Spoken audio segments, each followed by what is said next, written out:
comfortable experience, which is part of a very important program of our President of this administration, the Public Transport Modernization Program.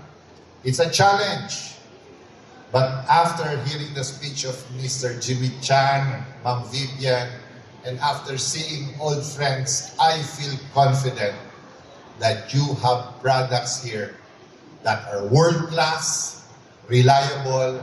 So to my friends in the cooperatives, umorder na kayo. Bumili na kayo because we have good products from all of the participants here.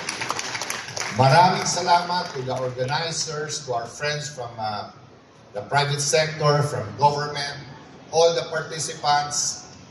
It's an honor to be here, to be part of this event, and I'm sure with you guys from from Informal Market Philippines, we will have a greater event in the coming years and a better experience for the transportation sector.